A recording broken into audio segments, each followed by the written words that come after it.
Salam. Jemaat Tuhan, kita belajar dari Keluaran 20 ayat 1 sampai 17 yang sering juga disebut sebagai Dekalog atau 10 hukum. Memulai renungan pagi ini, ada pertanyaan untuk kita renungkan bersama di awal. Bagaimana seseorang dapat berkata dia menghormati Allah, atau dia sungguh-sungguh menghormati Allah, kalau dalam kenyataannya dia tidak menaati firman Allah? Atau bagaimana mungkin seseorang dapat berkata dia sungguh-sungguh menaati firman Allah, sedangkan pada kenyataannya dia sama sekali tidak menghormati Allah yang memberikan firman itu? Menghormati dan menaati itu dua hal atau dua tindakan yang berjalan bersama-sama. Mereka berjalan beriringan. Tidak ada yang satu lebih utama dari yang lain, karena menghormati dan menaati itu sama-sama utama. Karena itu kalau seseorang menghormati Allah, penghormatan itu harus diwujudkan dalam ketaatan terhadap firman yang Allah berikan. Bukan lain di muka, lalu lain di belakang. Kalau seseorang menaati firman Allah, maka dapat dipastikan bahwa ketaatan itu adalah buah dari penghormatan kepada Allah. Sebab tidak ada ketaatan yang lahir dari ketidakhormatan. Kalau engkau tidak menghormati seseorang, mustahil engkau akan menaati apa yang dia perintahkan untuk engkau lakukan. Teman-teman, penatua diaken pengajar, kalau Anda setia melayani atau taat dalam tugas pelayanan yang diembankan kepadamu, maka itu pertama-tama harus datang dari penghormatan kepada Tuhan yang mempercayakan pelayanan itu kepadamu. Anda tidak bisa bilang, saya taat melayani Tuhan, atau seperti pujian kaum Bapa, kami siap melayani dengan rasa penuh tanggung jawab sampai mati. Anda tidak bisa melakukannya kalau Anda pertama-tama tidak menaruh rasa hormat kepada Dia yang mempercayakan pelayanan itu kepadamu. Atau bagaimana mungkin Anda mengatakan Anda menghormati Dia yang mempercayakan pelayanan ini kepadamu, kalau dalam kenyataannya Anda menjadi tidak setia dalam melayani? Kalau kita hitung statistik oleh BP4J, kalau BP4J kita berperan dengan sangat baik, akan didapati ini pengalaman periode-periode lalu di tempat pelayanan saya sebelumnya, bahwa ada teman-teman yang 4 tahun dapat terhitung dengan sangat baik di 10 jari berapa kali dia ada dalam pelayanan dengan kesetiaan. Karena itu sekali lagi, tidak ada ketaatan yang lahir dari ketidakhormatan, tidak ada. Ketaatan itu lahir justru dari penghormatan. Kalau orang bilang ada, itu kepura-puraan. Dan itulah yang dituntut dari bangsa Israel oleh Allah, yang telah membawa mereka keluar dari Mesir, dari tanah perbudakan, dan mereka sampai di Gunung Sinai, dan sekarang mereka bersiap untuk masuk ke Kanaan, ke tanah perjanjian. Pengalaman awal perjalanan bangsa itu keluar dari Mesir telah membuktikan bahwa bangsa Israel itu sangat mudah berubah menjadi tidak setia ketika mereka bertemu dengan godaan yang mengikat mata mereka, dan ketika mereka bertemu dengan tantangan yang menggelisahkan hati. Ada sesuatu yang menggoda mata mereka berubah menjadi tidak setia. Ada sesuatu yang menggelisahkan hati, memberatkan hati, mereka berubah menjadi tidak setia.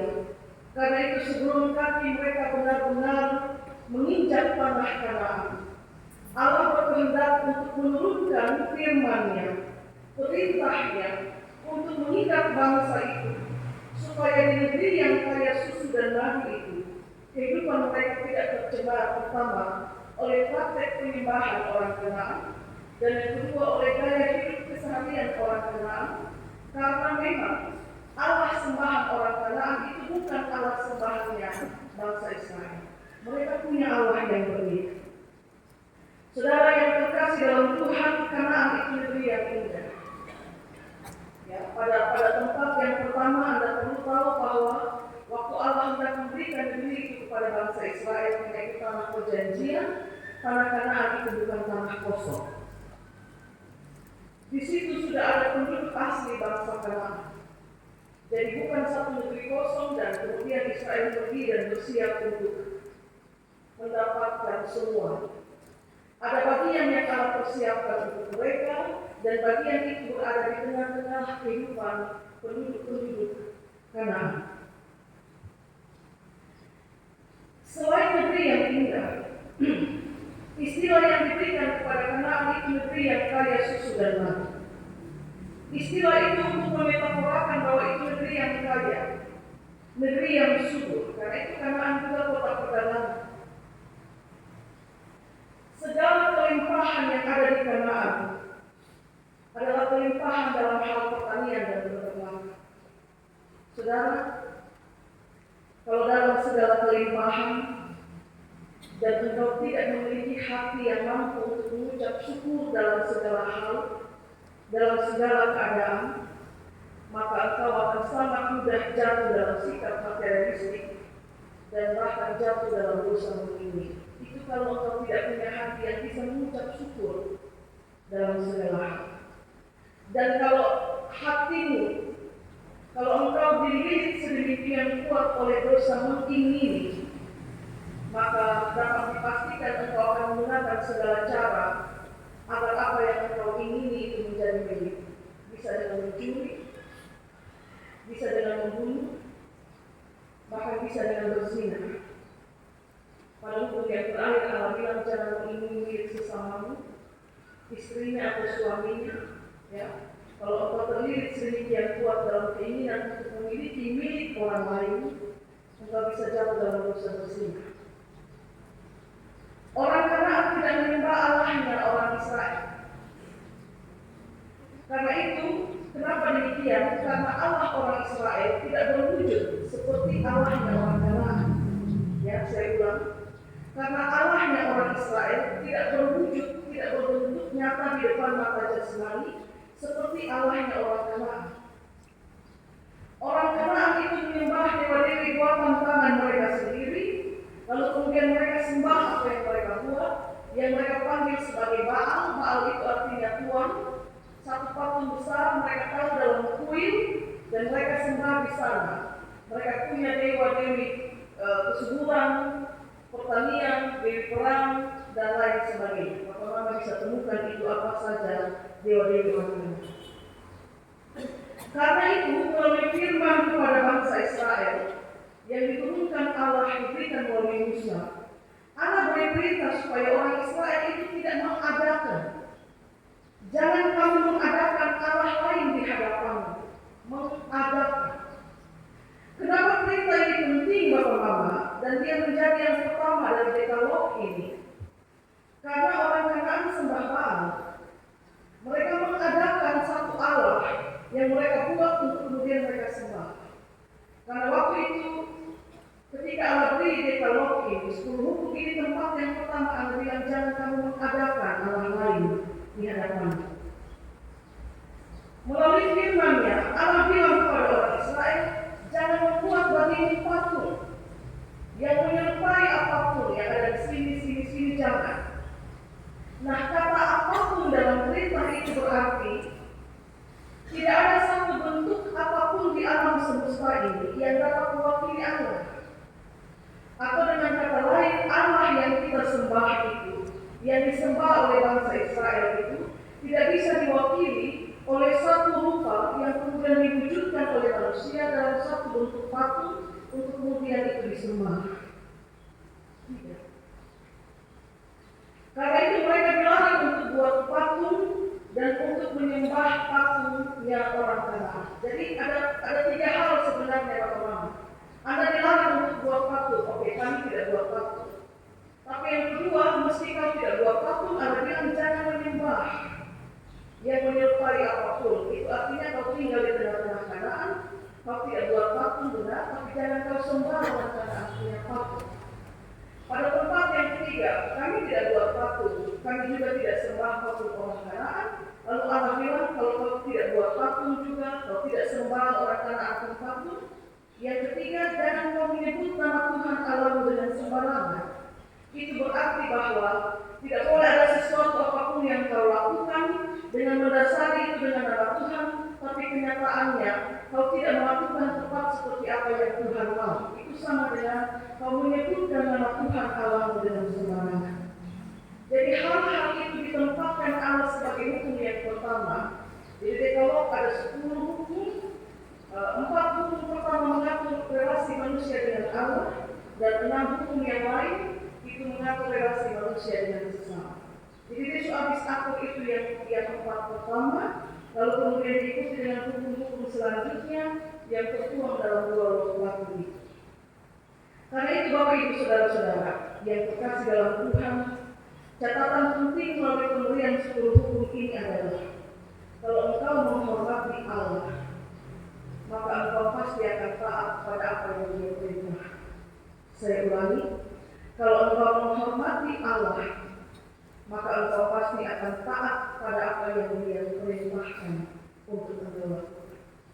Kalau engkau menghormati Allah, maka dapat dipastikan engkau dapat menghormati orang tua. Ini catatan bagi kita anak-anak. Kalau Anda bilang saya menghormati Allah yang mengaruniakan hidup ini kepada saya, tapi pada kenyataan keseharian Anda tidak menghormati ayah dan ibumu, Anda menjadi pendusta. Anda tidak bisa mengatakan bahwa saya menghormati Tuhan, tapi pada penjabaran penghormatan kepada Allah, Anda menjadi pribadi yang justru menjadi jahat terhadap orang tua. Yang berikut, kalau engkau menghormati Allah, maka engkau akan taat untuk mengingat dan menuliskan hari Sabat. Dikasih penjabaran panjang. 6 hari lamanya Allah bekerja menciptakan terang dan lain sebagainya. Pada hari yang ke-7 Dia berhenti dan Dia memutuskan. Kemudian itu difirmankan kepada bangsa Israel. Dikasih waktu kalian 6 hari kerja. Tapi ingat hari yang ke-7 kau harus berhenti. Bukan hanya engkau, tapi istrimu, suamimu, anak-anakmu, hamba-hamba yang ada di rumahmu, bahkan hewanmu juga harus berhenti. Ingat bagaimana kita manusia butuh penunjang kehidupan. Tapi kalau hari Minggu pun masih dipakai untuk sibuk berjualan dan mengabaikan secara sadar, mengabaikan secara sadar persekutuan di rumah Tuhan, maka saya ulangi apa yang saya katakan dari awal. Tidak ada penghormatan atau tidak ada ketaatan yang lahir dari ketidakhormatan.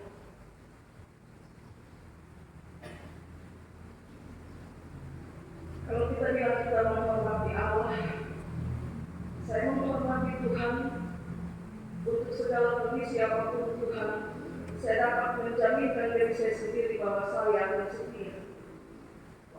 Tapi kalau hujan pagi ini dan bangku-bangku gereja kita masih kosong, bagaimana dengan jaminan itu? Jadi hujan mau ubah komitmen. Atau saya pinjam satu istilah iklan satu coklat, dia bilang karena lapar itu mengubah orang. Lapar itu ubah orang jadi marah, jadi stres, jadi frustasi. Tapi ketika perutnya terisi, tindakan yang menjadi lain. Apa yang kita kejar adalah semata-mata keinginan daging, hanya untuk memuaskan keinginan daging. Seperti yang kita ucapkan pembalasan tadi seusai berita mengenai ada 2 roh, ada keinginan-keinginan yang datangnya dari diri. Yang berikut, kalau engkau menghormati Tuhan, engkau tidak akan membunuh. Kalau engkau menghormati Tuhan, engkau tidak akan mencuri. Apalagi kalau engkau menghormati Tuhan, engkau tidak akan berzina. Adakah sebuah tindakan membunuh, tindakan mencuri, tindakan berzinah itu dilakukan sebagai bentuk penghormatan kepada Allah? Saya kira tidak. Hanya jika engkau menghormati Tuhan, maka engkau tidak akan pernah mengucapkan satu kesaksian dusta tentang sesama. Itu hanya kalau engkau menghormati Tuhan. Tapi kenyataannya, itu juga menjadi refleksi banyak orang. Ya, gosip dan fitnah itu seringkali berlangsung dalam perjalanan pulang dari gereja saat mereka berjalan bersama-sama sampai pada kalimat. Ya, saya ulang, gosip dan fitnah itu justru berlangsung selepas orang keluar dari pintu gereja dalam perjalanan pulang saat mereka masih memegang Alkitab.